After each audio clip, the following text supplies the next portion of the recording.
Le balado que vous allez déguster est une création originale de Virage Sonore, studio et agence de création de balado à Montréal. Bonjour, vous écoutez L'Appel du Nature, un balado sur le vin nature à Montréal et ses environs, animé et réalisé par Valérie Lefebvre et produit par le studio Virage Sonore.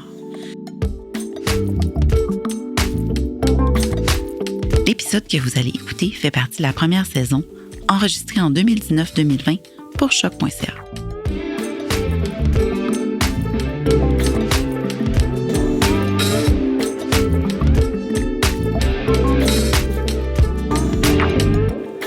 Aujourd'hui à l'émission, on reçoit Véronique Lemieux de Vigne en Ville et on parle de son projet et de ceux à venir. Bonne écoute! Alors Véronique, j'aimerais ça que tu te présentes, s'il te plaît. Donc, Véronique Lemieux, fondatrice de Vigne en Ville, un programme de recherche sur l'implantation des vignes urbaines et aussi sur les vignes rustiques en particulier, parce que évidemment à Montréal, sur des toits, on a décidé de planter des vignes qui résistent au froid, aux facteurs éoliens, donc des vignes très résistantes. Donc, je suis l'instigatrice de ce projet. Donc, étant donné que l'entrevue est dans ce cadre-là, je me présente comme ça. Alors, j'aimerais ça que tu me parles un peu de ton parcours. Qu'est-ce qui t'a amené là, à ce projet-là? Je pense que c'est avec un labo à l'UQAM, donc t'étudies, t'es étudiante, t'enseignes, etc. Oui, donc en fait, mon parcours est vraiment pas classique. À la base, moi, j'ai étudié en commerce international, j'ai été travailler en Chine dans l'industrie des panneaux solaires, puis je suis revenue. J'ai eu mon fils et là, je me suis dit, j'aimerais ça, dans le fond, travailler plus en lien avec la nature. J'ai fait un cours de botanique, un cours de permaculture à l'Université de l'Oregon. Puis après, je me suis dit, coudonc, c'est finalement peut-être vraiment la viticulture qui m'intéresse. Donc, je me suis cherchée longtemps et j'ai fait un cours de viticulture en milieu froid. Et là, je me suis dit, OK, moi, dans le fond, mon but dans la vie, ça va être de créer un vignoble en permaculture. Mais là, j'ai pas de terre, j'habite en ville. Donc, en fait, je suis allée visiter pendant des vacances Rooftop Red, un vignoble urbain à New York. Et c'est là que je me suis dit, OK, peut-être que c'est possible, en fait. Puis j'étais déjà impliquée au laboratoire sur l'agriculture urbaine, parce que l'agriculture urbaine, c'est ma grande passion aussi depuis toujours. Et j'ai contacté le directeur, je lui ai proposé je lui ai soumis le projet et il a accepté. Puis ça a commencé tout simplement comme ça. Est-ce que tu peux me dire, il y a des gens qui sont familiers avec la permaculture, d'autres non. Est-ce que tu peux m'expliquer brièvement ce en quoi ça consiste? Wow, c'est vraiment c'est difficile à expliquer, puis en même temps c'est très très simple. Moi, comment je l'explique, moi c'est un peu le gros bon sens, dans le sens que dans le fond on prend avantage des ressources que l'on a, que la nature nous donne, mais on s'assure aussi de redonner à la nature, en fait. Donc, c'est un peu... et l'idée, c'est de fonctionner en circuit fermé le plus possible, pas juste parce que c'est bien puis il y a pas de déchets et tout ça, mais aussi parce que généralement un écosystème ça s'autorégule, donc finalement ça représente moins de travail pour la personne. Si tu es réellement en permaculture, tu travailles finalement moins parce que et après c'est peut-être pas les projets en permaculture sont peut-être pas aussi beaux, c'est un peu différent que de l'ornemental, sauf que c'est très productif, on se rend compte que c'est résilient justement au changement climatique, c'est productif et ça permet à une personne, par exemple, seule, d'exploiter un petit lopin de terre puis d'avoir une bonne récolte, finalement. Puis la permaculture, ça inclut aussi les énergies renouvelables. Justement, je trouve que moi, c'est ça qui m'a fait triper, c'est que ça me mettait à contribution aussi tout ce que j'avais appris en termes d'énergie renouvelable. Donc, c'est très holistique. Est-ce que tu peux me parler du projet Vigne en Ville? Qu'est-ce que c'est? Comment tu as starté ça? Puis, comment ça se développe en ce moment en 2019? Donc, Vigne en Ville, justement, c'est... étant donné que je sortais de mon truc de viticulture, de mon cours de viticulture et de permaculture, en fait, c'est vraiment ça qui a guidé toutes mes décisions sur la fondation du projet, les fondations du projet. Donc, par exemple... en agriculture urbaine, on fait beaucoup venir des camions, par exemple, de terre, d'argile, de sable, pour élaborer des fois nos terreaux nous-mêmes. Et dans le cas de la vigne, on a besoin de beaucoup de sable, dans le fond, parce que ça c'est l'inverse un peu du plant de tomate. En fait, la vigne, c'est une plante hydrophobe. Elle aime pas l'eau. On a besoin d'un peu d'eau pour la vigne, mais pas beaucoup. Donc, il faut que le terreau soit bien drainant. Et donc, tout de suite, je connaissais un peu la situation du sable dans le monde, que c'est une matière, dans le fond, c'est une ressource naturelle non renouvelable qui, en ce moment, connaît de grandes difficultés. Puis l'exploitation du sable, en fait, ça affecte énormément les écosystèmes marins et tout ça. Donc, je me suis dit, il faudrait vraiment trouver quelque chose de remplacement. Et en contactant Tricentris, un centre de tri qui justement broie les bouteilles de verre pour en faire du sable de verre, je me suis dit, mais peut-être que ça va être ça finalement mon remplacement au sable. Et on a fait des tests pendant l'hiver, tu sais, voir un peu comment ça se drainait. Puis finalement, on s'est rendu compte que c'était honnêtement quasiment pareil comme le sable. Donc, on a dit, bon, ben écoute, on n'importe plus de sable. On va prendre que du verre de chez Tricentris parce qu'il y a une belle qualité. Puis c'est entièrement, justement, recyclé. Et ça provient plus proche de la ville et ça n'a aucune conséquence environnementale. Donc, et ça fut le point tournant, je dirais, du projet parce que la SAQ a eu connaissance de ça. Et donc, ils nous ont contactés et ils ont demandé à investir sur le projet de recherche parce que ça représente pour eux une voie de valorisation du verre qui est intéressante. Donc, on a commencé, moi, quand la SAQ m'a contacté, j'étais déjà sur le toit du Palais des Congrès. J'avais déjà installé des 80 pieds de vigne sur le toit du Palais des Congrès. Donc, la SAQ a demandé à avoir aussi son propre vignoble pour mieux former aussi ses employés, faire un espace de vie qui est agréable. Au lieu de faire juste, par exemple, un petit jardin au siège social, ils se sont dit, mais pourquoi qu'on pourrait pas faire, dans le fond, un vignoble? Et à ça aussi, ils étaient intéressés aussi par mon approche sur la permaculture, la biodynamie, puis le fait que ce soit un écosystème. Puis ça, c'est quelque chose qui est très dur à expliquer quand tu vis à comprendre en fait quand tu vis en ville. Et donc, c'est un peu justement un vignoble expérimental, une vitrine pour que les gens voient à quoi ça peut ressembler dans le fond la permaculture, puis à quoi ça ressemble un vignoble nordique. Donc, on en est arrivé là. Par la suite, la ITHQ s'est intéressée au projet. C'est un partenaire de la SAQ. Puis bon, on sait que les sommeliers ont tendance à beaucoup connaître dans le fond tout ce qui est lié à la dégustation du vin. Puis ils n'ont pas nécessairement non plus beaucoup d'opportunités d'aller faire de la taille, de suivre la vigne dans le fond à travers les saisons. Donc il y avait un intérêt à ce niveau-là. Donc on a installé des vignes et un potager sur le toit de l'ITHQ. Puis j'ai par la suite, moi je connais la terrasse d'Ubisoft depuis un certain moment et je la fréquente lors d'événements et je me disais waouh, là on a une belle exposition de soleil, il y aurait vraiment quelque chose d'intéressant à faire. Donc je leur ai demandé et ils ont accepté. Donc on est rendu à 4 et aujourd'hui, j'annonce, il y aura un 5e vignoble qui est en train d'être monté à l'heure actuelle à MR63. Donc ça ouvre demain. Donc, pour l'ouverture, il y aura 20 pieds de vigne. C'est plus petit, mais pour les années qui viendront, on l'élargira, en fait, le nombre de pieds de vigne au projet MR63 qui est sur Peel. Donc, ça nous fait 5 vignobles. Puis malgré tout, à chaque année, on veut en rajouter. On veut prendre de l'expansion parce que on a un chai urbain aussi qui s'en vient en septembre parce que là, tout le monde nous dit « Mais qu'est-ce qu'on va faire avec tous ces raisins-là? Il va falloir les vinifier. » Donc, on a réservé un espace à la centrale agricole d'Antic sur la rue Legendre. Et en ce moment, je travaille, c'est ça qui m'occupe à l'heure actuelle beaucoup. Là, c'est le démarrage du chai urbain. Donc, hier, j'ai acheté des cuves en inox. Donc, on est rendu là. Même moi, j'ai du mal à le réaliser. C'était long, hein?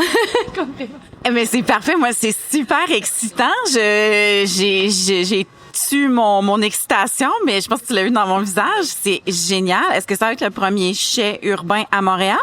Absolument. Oui, donc et ce qui est aussi intéressant, c'est que en fait le public y aura accès. Donc parce que souvent nos vignes sont situées dans des endroits, tu sais, les toits c'est des endroits difficilement accessibles. Bon, à MR63, ce sera accessible au public, c'est pour ça qu'on trouve important de participer à ce projet-là. Mais c'est ça, le chai urbain, on réalise qu'il y a plein de gens qui font du vin, qui aimeraient faire du vin. Il y en a qui cultivent la vigne dans leur cours, mais ils n'ont pas nécessairement le matériel non plus. Donc à terme, c'est aussi ça la vision. C'est un chai urbain en mode coop, collectif, collaboratif. Moi, j'ai lu que ça prend quand même, je pense que c'est de 2 à 4 ans avant que le raisin soit prêt pour faire du vin. La première plantation date de 2017. Qu'est-ce que vous allez faire cet automne avec les raisins? Est-ce que vous êtes prêts à vinifier déjà? Bien, le Palais des Congrès, on a installé ce vignoble-là justement en juin 2017. Donc, ces raisins-là sont prêts à être, ils sont pas prêts là, mais ils sont en train de mûrir. On a quand même une belle quantité de grappes et dans le fond, on va les vendanger sans doute fin septembre, début octobre. Et donc, c'est ce site-là cette année qui va être vinifié. Donc, c'est sûr, ça va être une micro-vinification. Puis, et donc, oui, les vignes auront que 3 ans, mais ça va nous permettre de réajuster le tir aussi, puis de prendre de l'expérience. Ensuite, l'année prochaine, il y a les raisins de l'ITHQ qui vont être prêts.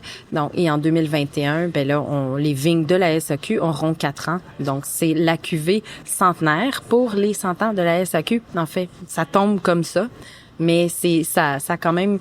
ça tombe comme ça, mais c'est pas tombé dans l'oreille d'une sourde parce que la présidente de la SAQ a annoncé à la Revue des vins de France qu'il y aurait cette cuvée-là pour 2021. Donc, le chai avait pas été officiellement annoncé. La nouvelle nous a comme un peu devancé, mais c'est pas grave, on est super contents parce que c'était un article avec une visibilité monstre. Puis sur la photo, elle tient justement en fait, c'était l'article de la Revue de vins de France qui annonçait la personne la plus influente du domaine du vin de l'année dans le monde. Et c'est Catherine Dagenet, la présidente SAQ. Donc, et elle tenait sur la photo un des petits pieds de vigne parce qu'elle avait participé à la plantation, en fait, du vignoble SAQ. Donc, non, c'est une très, très belle collaboration, tout ça. C'est vraiment une super belle histoire. Toi, je vois que tu as un background viticole, en permaculture, en agriculture. Est-ce que c'est toi qui vas vinifier? Est-ce que vous avez des maîtres de chai, justement? En fait, moi, je suis vraiment, plus ça va, plus je suis coordonnatrice. Même la viticulture, j'en fais encore, mais c'est vraiment mon rôle, ça devient de coordonner parce que là, ça fait beaucoup de sites. Et ça va être pareil pour le chai. Donc, les professeurs de sommellerie de l'ITHQ, c'est sûr, c'est pas des vinificateurs, c'est pas des gens qui font de la vinif, mais ils s'y connaissent quand même assez bien. Donc, eux vont participer et il y a une personne qui va diriger, dans le fond, qui va nous superviser. C'est Richard Bastien, qui est le président des œnologues du Canada. Donc, on est super bien entourés. Quelle sorte de vignes vous avez plantées? Donc, on a planté, à la base, on a planté des vignes rustiques, très rustiques, là, comme par exemple du Frontenac noir, du Frontenac blanc, du Petite Perle et du Marquette. Donc, pourquoi ces 4 cépages-là? Ben, parce que c'était, et cela encore, en fait, des cépages beaucoup plantés au Québec. Puis, on voulait pas vraiment prendre de risques au niveau des températures et tout ça. Puis, bon, il y a la question des géotextiles aussi. Si on va sur du semi-rustique, ben, le géotextile, c'est un produit qui est fait quand même à partir de pétrole, issu de l'industrie du pétrole. Donc, j'avais un blocage avec ça. Quand tu parles de géotextile, est-ce que tu peux m'expliquer ce que c'est? Oui. Donc, c'est les fameuses, dans le fond, membranes, si on veut, ou couvertures blanches que l'on voit dans les vignobles qui recouvrent les vignes, comme par exemple de vinifera. Par exemple, le pinot noir, le chardonnay, le sauvignon blanc. Lorsqu'on le cultive en Amérique du Nord, il faut absolument protéger. Puis justement, qu'est-ce que vous faites l'hiver avec ces plants-là? Donc, la première année, on les a quand même enterrés, donc avec des feuilles mortes, parce que la première année, même si c'est du rustique, faut quand même protéger. Cette année, on va protéger juste nos Vidal Acadie blanc au vignoble SAQ. Sur les toits, on avait besoin de trouver une solution. Puis c'était vraiment pas simple. On a pris du thermofoil parce que pour isoler les ruches en hiver en agriculture urbaine, on prend du thermofoil. C'est comme 2 feuilles d'aluminium avec un papier bulle à l'intérieur. Donc, à la base, ça, c'est pas écologique. Sauf que du thermofoil, il y a plein d'entreprises de réfrigération. Puis là, bon, ça a donné que la SAQ est en train de changer les membranes de ces containers pour l'importation du vin, pour que nos bouteilles, quand elles traversent l'Atlantique, elles n'aient pas des coups de chaleur ou des coups de froid en hiver. Donc, mais à un moment donné, ben oui, le temps a fait son œuvre et là, il devait changer les membranes isolantes et on a eu vent de ça. Et là, on a dit, ben nous, on va les récupérer dans le fond. À la base, je me suis dit, hey, on va l'essayer voir, tu sais, on va le récupérer, on va l'essayer. Puis finalement, ça a vraiment bien marché. Donc là, c'est devenu pour moi ma méthode. J'ai fait, OK, maintenant, c'est thermofoil. Moi, j'ai vu un peu des photos, puis par exemple, je pense que sur certains toits, ça a l'air d'être un petit peu des petits bacs. Est-ce que comment vous procédez de la même manière? Mais au début, mon rêve, moi, ce que j'avais visualisé, c'était des grands bacs, un peu comme Rooftop Red, assez élégants, avec un système de palissage intégré. Moi, j'avais comme visualisé quelque chose de très précis. Puis là, ben, la vraie vie en business, c'est que, ben non, on n'a pas d'argent au début, tu sais, pour démarrer le projet. Puis bon, ben, on va faire avec les moyens du bord. Puis les moyens du bord en agriculture urbaine, c'est un sac en géotextile, micro-habitat, ou tu sais, et donc on a commencé comme ça. Puis moi, je me disais, ben, gars, on commence comme ça. Je suis pas super comme, c'est pas exactement ce que j'avais en tête, mais on verra bien. Puis quand on aura de l'argent, on changera.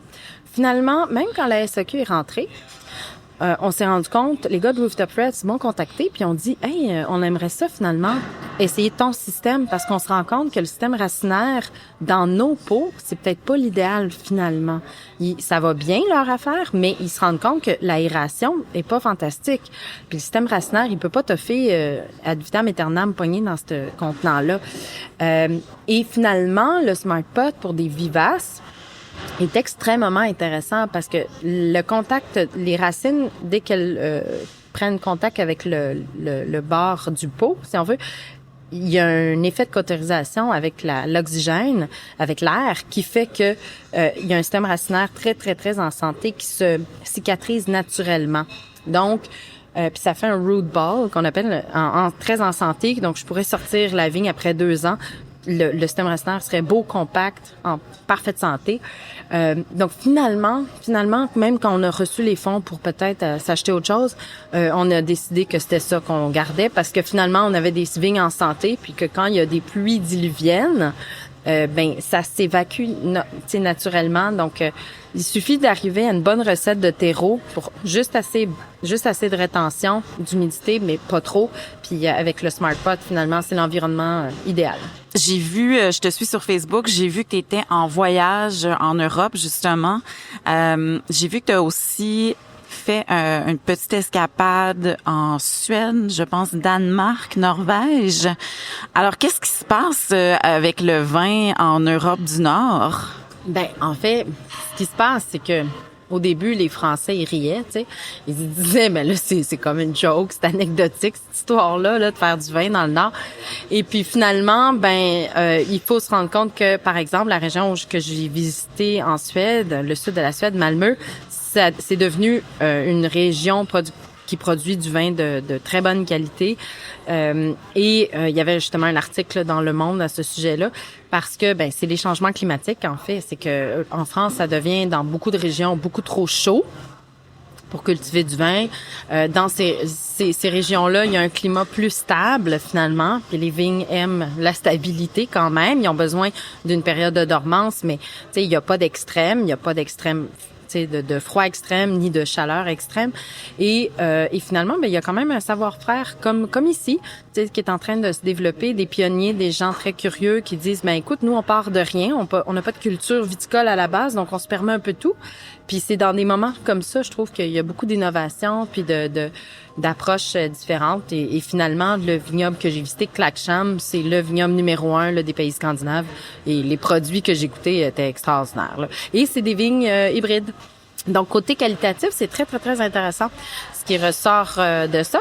Et l'an dernier, j'avais visité le sud de l'Angleterre, dans le Kent et le Sussex et encore une fois région viticole, eux c'est le sparkling. Mais des champagnes, des sparkling qui se mesurent facilement là au champagne parce que le climat est parfait pour ça. Donc la viticulture et la culture du vin migrent tranquillement vers le haut. Et en France, ils ont recommencé à planter de la vigne en Normandie et en Bretagne. Donc la game est en train de changer malheureusement pour certaines personnes là, parce que quand même dans le Gard là on a vu récemment là c'est assez dramatique en fait des gens qui ont un vignoble familial centenaire là et que c'est complètement cramé là quasiment au chalumeau là. Comment tu penses qu'ici on a une longueur d'avance? Comment tu penses que ça joue dans nos vinifications, dans nos vins, etc.? Ben justement, c'est la liberté totale. Pas totale, mais quasiment. C'est que là, on a beaucoup moins le manque d'héritage finalement est une belle liberté parce que en Europe, l'héritage les garde un peu dans le passé, puis l'innovation elle est dure quand t'as pas de liberté. Donc ça c'est un avantage. Puis au niveau des vinifications, les vins de climat froid, en fait, justement, ont la particularité que, à la base, c'était considéré comme un défaut, trop d'acidité, un mûrissement pas assez important. Mais je trouve que les Québécois ont réussi à faire des produits qui misent sur les forces et qui misent aussi, dans le fond, qui prennent la faiblesse comme l'acidité puis ils en font un atout. Je pense notamment aux rouges pétillants, par exemple, de Bergeville ou des Négondos. Les rouges pétillants, c'est tellement intelligent là. Puis c'est fou parce que justement en Suède, j'ai demandé beaucoup.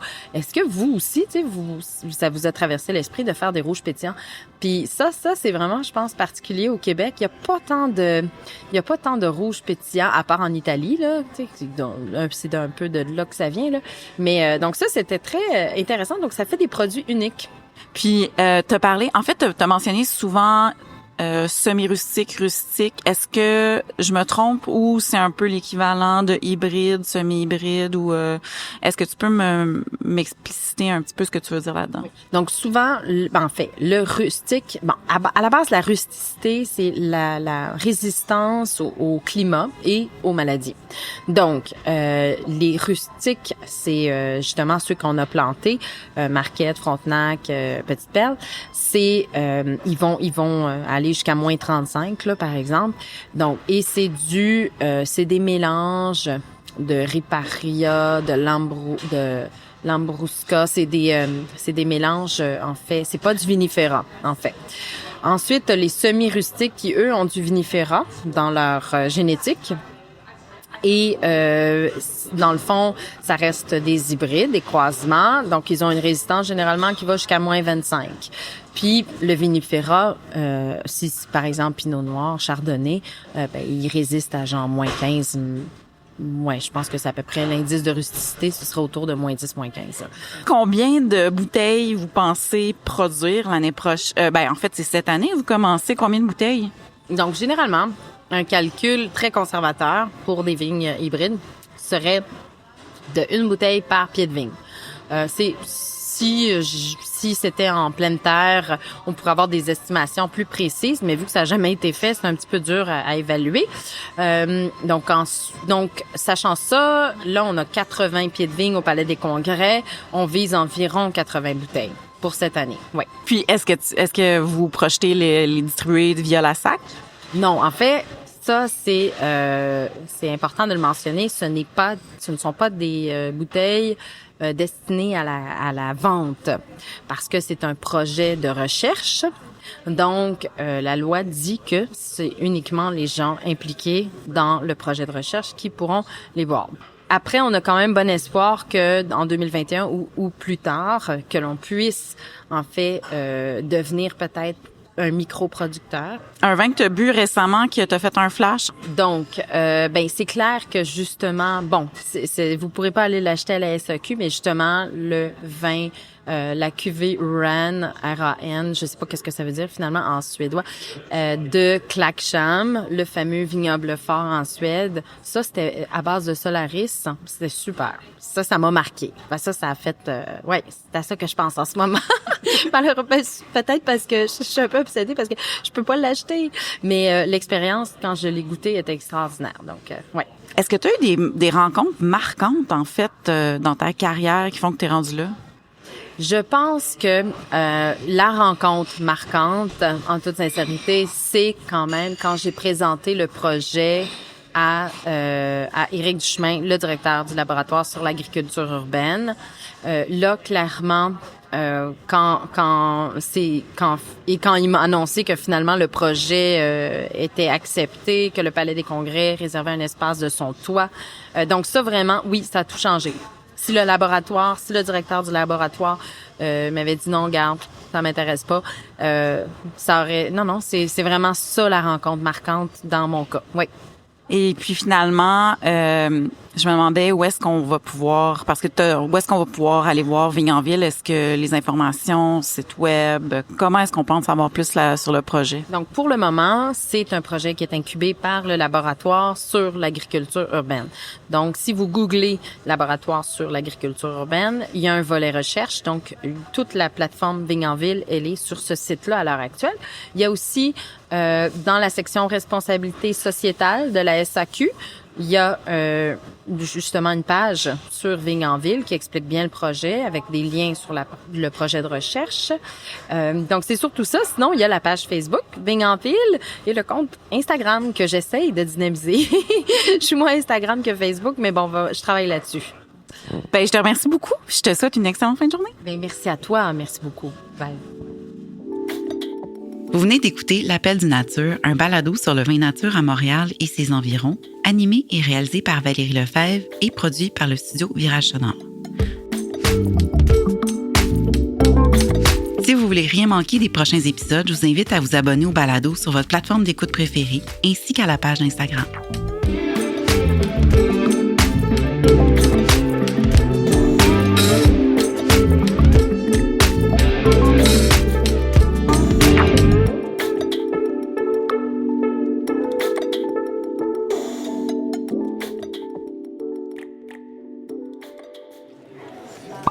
Le balado que vous venez de déguster est une création originale de Virage Sonore, studio et agence de création de balado à Montréal.